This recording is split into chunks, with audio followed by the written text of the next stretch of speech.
भजन के बल को बढ़ाओ, दिखावे को मत बढ़ाना। आज के जमाने में बहुत नौटंकी चल रही है दादा, बहुत दिखावा चल रहा है। इनके यहां जाओगे तो काम हो जाएगा, उनके यहां जाओगे तो काम हो जाएगा, इनके यहां चले जाओ तो काम हो जाएगा। इतना याद रखना, दुख उसने दिया है तो कोई नहीं काटेगा। किसी की सामर्थ्यता नहीं कि तुम्हारे दुख को काट दे। दुख काटने की सामर्थ्यता केवल महादेव की। सारी दुनिया के लोग लगे रहेंगे। आज के जमाने में ढोंग, प्रपंच, छल, बेईमानी, कपट इतनी ज्यादा मात्रा में हो गई है कि दुनिया के लोग भ्रम में जी रहे हैं, भ्रांतियों में पड़े हुए।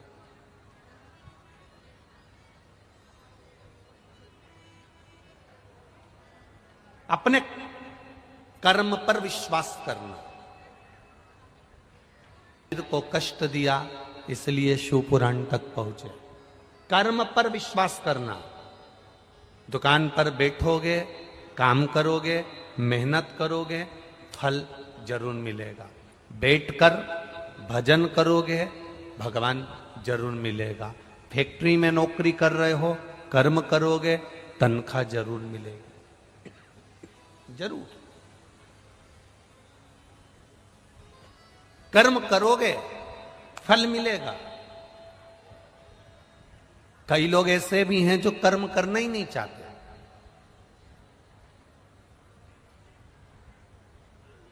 हमें काम ही नहीं करना।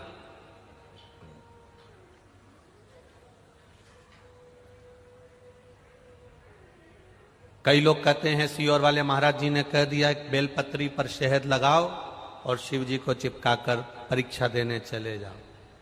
सीहोर वाले महाराज की आधी बात तो आपने सुनी कि बेलपत्री पर शहद लगाकर शंकर जी को चिपकाकर चले जाना, और लोगों ने उस क्लिप को भी आधा काट कर टीवियों पर चला दिया, पर उसको पूरा नहीं सुना कि सीहोर वाले महाराज ने कहा था पहले अपना कर्म करते जाना, पढ़ाई करते जाना, विद्या अध्ययन करते जाना। अपने कर्म को करते करते आगे बढ़ना, फिर शंकर भगवान पर एक बेलपत्री चिपकाकर उस पर भरोसा कर कर फिर चले जाना, कार्य पूर्ण हो जाएगा। यह विश्वास के साथ करिए। एक पत्र आया है,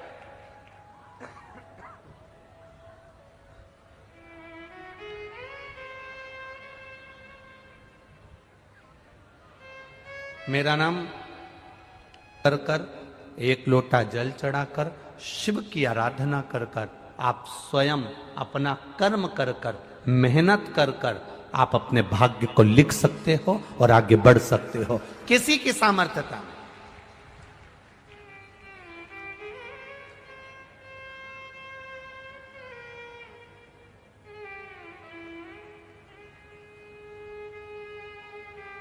कौन की सामर्थ्यता हो? लिखने वाला वो है।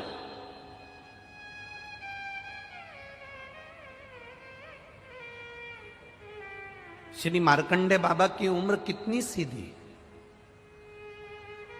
श्री मानी जी ने तप करा, साधना करी, संतान का सुख नहीं है। संतान का सुख नहीं है। देवताओं ने भाग्य लिख दिया कि इसकी किस्मत में संतान का सुख नहीं है। देवताओं का काम है भाग्य लिखना, ब्रह्मा जी का काम है भाग्य लिखना, भगवान विष्णु का काम है भाग्य लिखना। देवताओं ने लिख दिया भाग्य में कि तुम्हारे यहां संतान का सुख नहीं है, तुम्हारे यहां मकान का सुख नहीं है, तुम्हारे यहां नौकरी का सुख नहीं है, तुम्हारे यहां विवाह का सुख नहीं है। लिखने वाले ने लिख दिया कि तुम्हारे भाग्य में यह सुख नहीं है। भाग्य लिखना देवताओं का काम है, पर भाग्य बदलना महादेव का काम है। इन्होंने लिख दिया कि इसमें यह सुख नहीं है। उन्होंने लिख दिया कि इसमें भाग्य में तुम्हारी ये लिखा नहीं है।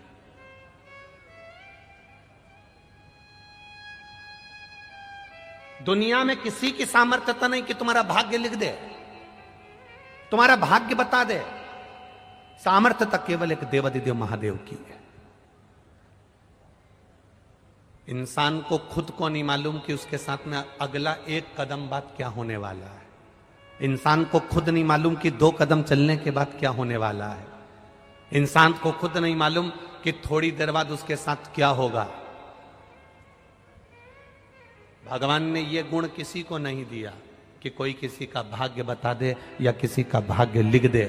हाँ, जो परमात्मा ने लिखा है वो मृत्यु लोक में आकर भोगना हमको है।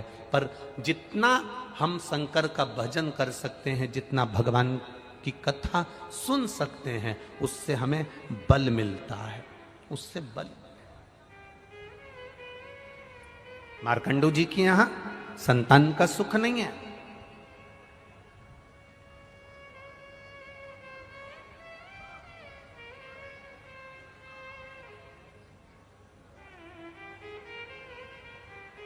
ग्यारह जन्म पहले कौन थे ये मार्कंडू जी?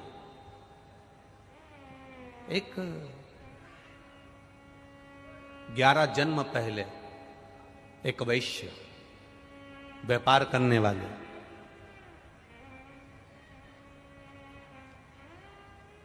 इनकी पत्नी के परिवार में से सब शांत हो गए थे। केवल एक अकेला घर में इनका एक साला बच गया था। जैसे धृतराष्ट्र के यहां भी एक साला बच गया था। कौन था वो? शकुनी मामा बच गया था। अब पूर्व में ये वैश्य थे, खूब अच्छा कर्म करा, कभी किसी का दिल नहीं दुखाया इन्होंने। दुकान तो करी, व्यापार तो करा, पर किसी का मन नहीं दुखाया। धीरे धीरे धीरे धीरे साले को दुकान में लगा लिया। साले से इन्होंने एक बात जरूर कही कि देखो, किसी का मन नहीं दुखाना है। साले ने कहा जी जीजा जी, मैं किसी का मन नहीं दुखाऊंगा, व्यापार करूंगा, अच्छे से करूंगा। साला खुद की कमाई करने के लिए अनाज में कंकर मिलाने लगा, कंकर मट्टी मिलाने लगा। कंकर मट्टी के वजन के बराबर अनाज अलग कर लेता और उसको बेचकर खुद का पैसा बना लेता। अब कर्म की गति देखिए कितनी विचित्र है। कंकर मिट्टी अनाज में बिकने लगा। एक विधवा ब्राह्मणी रहती थी और उस विधवा ब्राह्मणी का 2 पुत्र थे और वो 2 पुत्र इस अनाज को खाए, पेट में उनके पत्थर जम गया, मिट्टी जम गई और वो दोनों पुत्र धीरे धीरे कर कर मर गए। ब्राह्मणी को मालूम पड़ा, वेदों ने बताया, औषधि देने वाले जितने भी वैदिक आए, जिन्होंने वेद बताए कि तुम्हारे बच्चों के पेट में मिट्टी पत्थर जम गया, इसलिए तुम्हारे बच्चे मर गए। विधवा को मालूम पड़ा कि उस सेठ जी के यहां से अनाज आता था।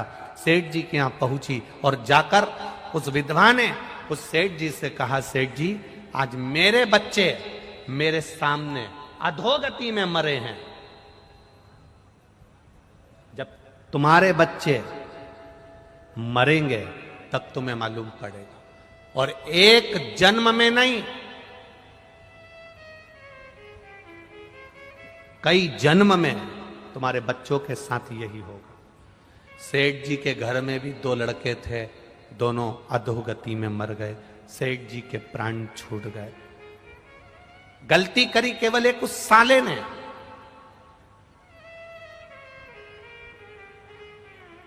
पर दुकान थी जीजा जी की, व्यापार था जीजा जी का, इसलिए भोगना भी जीजा जी को पड़ा।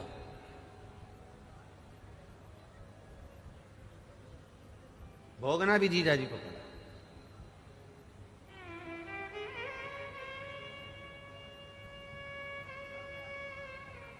प्राण छूट गए। जीजा जी वो वैश्य शांत हो गया, समाप्त हो गया, विष्णुधर बना।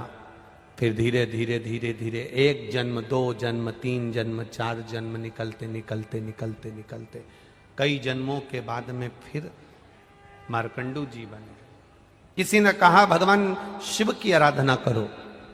शंकर भगवान की आराधना करने के लिए एक वीरान जंगल में, वीरान क्षेत्र में, जहां कोई नहीं जाता, वहां पर मार्कंडू जी पहुंच गए। अपनी पत्नी के साथ एक शिवलिंग का निर्माण करे, पूजन करी, आराधना करी, बाबा से विनय करी। रोज प्रतिदिन शिव की आराधना, एकांत में रखे हुए शिव का पूजन 3 चीजें देता है। बहुत अच्छे से समझ लेना इनका एकांतेश्वर महादेव की कथा। एकांत में रखा हुआ शिवलिंग, एकांत में रखे हुए शिव जी की पूजन 3 चीजें देती है। पहला, हमारी उम्र बढ़ाती है। दूसरा, बड़ी बीमारी शरीर में एकांत का शिवलिंग कभी नहीं आने देता। और तीसरा, हमारे जीवन में कभी वैभव की, सत्ता की और लक्ष्मी की कमी नहीं आने देता। ये एकांतेश्वर। एकांतेश्वर का मतलब क्या है? जो एकांत में बैठा हुआ है, अलमस्त। ऊपर छांव है? नहीं है। मंदिर के ऊपर शिखर है? नहीं है तो भी ठीक, नहीं है तो भी ठीक। ओटले पर शिवलिंग रखा है, अकेला बैठा है। ना तो पार्वती उनके पास में बैठी दिख रही हैं, ना कोई बैठा दिख रहा है, ना गणेश जी दिख रहे हैं, ना कार्तिकेय दिख रहे हैं। बैठे हैं तो ठीक, नहीं है तो अकेला नंदी सामने बैठा है और शिव जी का शिवलिंग रखा है।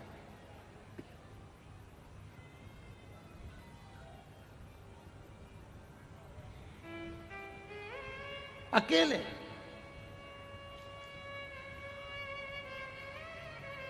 कई लोग हमसे कहते हैं गुरुजी,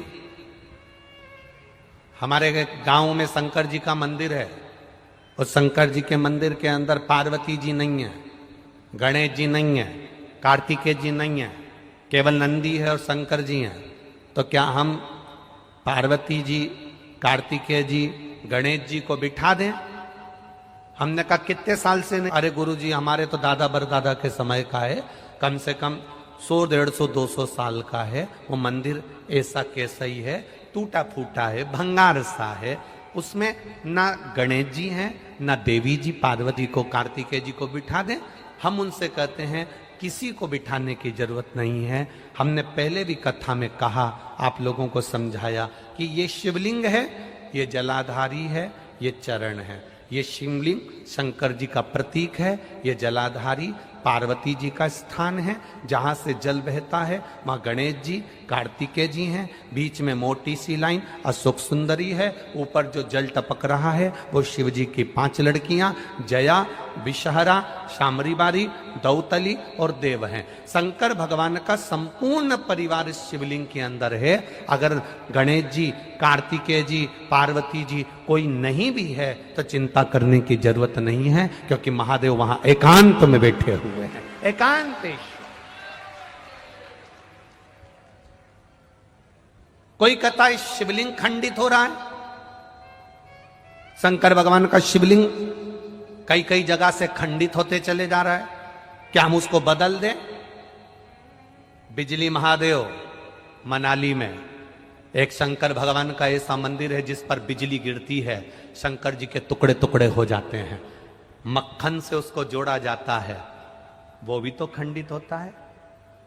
खंडित हो भी गया, प्राचीन है, पुराना है, तो वो साधारण नहीं है,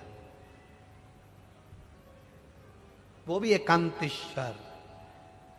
भले थोड़ा बहुत अगर उसमें कुछ हो भी गया है, इतने टुकड़े से टुकड़े भी हो जाएं, एक कंकर कंकर भी अलग अलग हो गया, एक कंकर कंकर भी विभाजित हो गया, तो भी वो शिवलिंग ही कहलाएगा, शिवलिंग के सिवाय कुछ नहीं कहलाएगा। प्रयागराज कुंभ, जब प्रयागराज में प्रयाग का मेला भराया था, तब सतुआ बाबा महामंडलेश्वर संतोष जी महाराज जी ने शिव पुराण की कथा शायद 2-3 दिन मिले थे तो शिव चर्चा करी थी, आप लोगों ने सुनी थी टीवी पे, तो उसमें आप लोगों ने श्रवण करा होगा। राम जी जब रावण को मार कर आए, प्रयागराज की भूमि पर पहुंचे, गुरु बाबा का दर्शन करने गए तो गुरु बाबा जी ने कह दिया नहीं नहीं नहीं, नहीं तुम पर ब्राह्मण हत्या का दोष लगा है।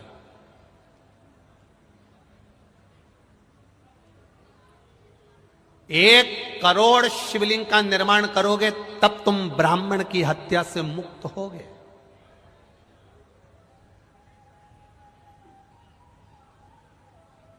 एक करोड़ शिवलिंग का निर्माण करना पड़ेगा तब तुम ब्राह्मण हत्या से मुक्त हो गए। अब राम जी चिंता में पड़ गए कि 1 करोड़ शिवलिंग का निर्माण करने में तुम्हारी पूरी जिंदगी निकल जाएगी। एक एक शिवलिंग बनाऊंगा, 1 करोड़ शिवलिंग बनाने में पूरा जीवन निकल जाएगा। 1.25 करोड़, 1 करोड़, क्या करा जाए। तब मां गंगा जी से राम जी ने पूछा कि आप बताओ कि शिवलिंग का निर्माण कैसे करा जाए। तो गंगा जी के पास गए। गंगा जी ने कहा चिंता मत करो राम जी, आप गंगा के तट की बालू रेत का शिवलिंग बना लो। उस बालू रेत में छोटे छोटे छोटे छोटे इतने कण होते हैं, मिट्टी का शिवलिंग बना लो। मिट्टी में इतने कण होते हैं, इतने कण होते हैं, मिट्टी में छोटे छोटे ढेर कण हो, बालू में छोटे छोटे ढेर कण।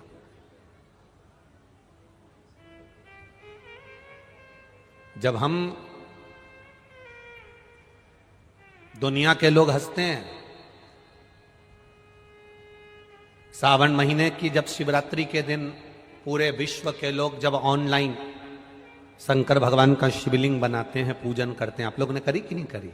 जब हम सीहोर से या जहां कथा चलती रहती है वहां से सावन महीने की शिवरात्रि पर जब शिवलिंग का निर्माण करवाते हैं, शिवलिंग का पूजन करवाते हैं, उसका लाभ क्या मिलता है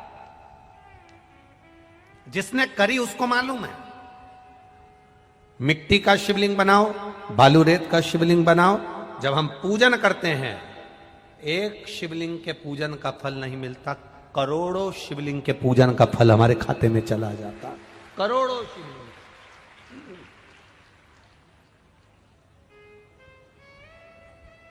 राम जी से कहा कि आप करोड़ों शिवलिंग का निर्माण करो तब तुम ये ब्राह्मण की हत्या से छूटोगे। राम जी ने गंगा जी के कहने पर एक शिवलिंग बालू रेत का बना लिया, उसमें छोटे छोटे जितने जितने कण थे शिव जी को प्राप्त हो।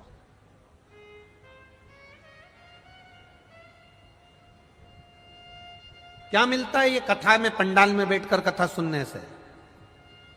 कई लोग कहेंगे इतनी भीड़ पड़ रही है, गर्मी अपार पड़ रही है, इतनी तेज गर्मी, इतनी भीड़, गाड़ी भी दूर खड़ी करना पड़ेगी, पैदल चलना पड़ेगा, घर में बैठकर टीवी पर क्यों नहीं सुन लेते। आस्था चैनल पे 2 बजे से 5 बजे तक आ तो रही है, मोबाइल पर चल तो रही है। क्या करना कथा में जाकर बैठने से। उनको समझा देना 3.5 करोड़ रोम छिद्र ये मनुष्य के शरीर पर हैं। ये 3.5 करोड़ रोम छिद्र प्रतिदिन भगवान ने 3.5 करोड़ बार भगवान का नाम जपने के लिए दिया है। घर में अकेले बैठकर कथा सुनूंगी तो 3.5 करोड़ भजन का फल नहीं मिलेगा, पर कथा के पंडाल में बैठकर कथा सुनूंगी, जब श्री शिवाय नमस्तुभ्यम इतने सारे भक्त एक साथ बोलेंगे, 5 लाख, 4 लाख, 6 लाख लोग आज भी कथा में आए हैं। ये लाखों भक्त जब एक साथ, अब 5 लाख लोग अगर कथा सुनने आए हैं और 5 बार अगर श्री शिवाय नमस्तुभ्यम 5 लाख लोग एक साथ बोलेंगे तो लाखों में मंत्र जाप हो जाएगा।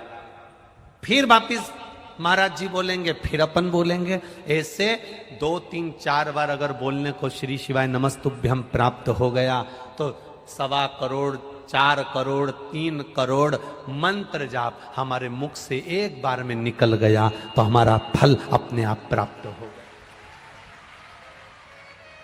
क्यों कहते हैं पंडाल में बैठकर कथा सुनने वाले को 3 महीने के अंदर बाबा झोली भर देता है? हम क्यों कहते हैं कि 3 महीना इंतजार करना? जो लोग बिस्कुट खिला रहे हैं, पानी पिला रहे हैं, किसी को पोहा खिला रहे हैं, आपने अपने तिजोरी के खजाने खोले हैं। अगर इन शंकर के भक्तों के लिए कोई पानी, कोई शरबत, कोई चाय, कोई नाश्ता, कोई भोजन, कोई पूड़ी। आज सुबह की बात है, किसी का सीहोर फोन गया होगा, कोई बिमला प्रजापति करके कोई महिला, उनका फोन गया कि हम बहुत बड़ा भंडारा नहीं कर सकते, तो हम को अगर शंकर जी के भक्ति बनाओगी, तुम्हारे लिए भोजन बनाओगी, उसमें 3-4 रोटी ज्यादा बन जाती होगी, वो रोटी अचार के साथ लेकर आ जाना और किसी को खिलाकर चले जाना, भंडारे जैसा ही सुख मिलेगा। जरूरी नहीं कि आप 4 लाख लोगों को भोजन कराओगे तो भंडारे का सुख मिलेगा, 50,000 आदमी को पानी पिलाओगे तो भंडारे का सुख मिलेगा। अपने साथ में एक पानी की बोतल ज्यादा लेकर आओ, जिससे उठकर जाना नहीं पड़े, किसी को हमारे बीच में आना नहीं पड़े। कोई पानी बांटने वाला हमारे बीच में आएगा तो हमारी कथा छूट जाएगी। एक पानी की बोतल ज्यादा लेकर चलो, किसी को प्यास लगे अपनी पानी की बोतल में से बैसाख के महीने में उसको पानी पिला देना, पूरी जिंदगी भर पुण्यता का फल प्राप्त हो जाए। जरूरी नहीं कि हम बहुत बड़ा मंदिर बनाएंगे तो हमारा नाम होगा। मंदिर बड़ा बनाने से नाम नहीं होता। जो भगवान के मंदिर नहीं जाता, जो भगवान की चौखट तक नहीं जाता, जो कभी कथा तक नहीं जाता, जो कभी एक लोटा जल नहीं चढ़ाता, बड़ा मंदिर बनाने से ज्यादा जरूरी है किसी को मंदिर तक पहुंचा देना और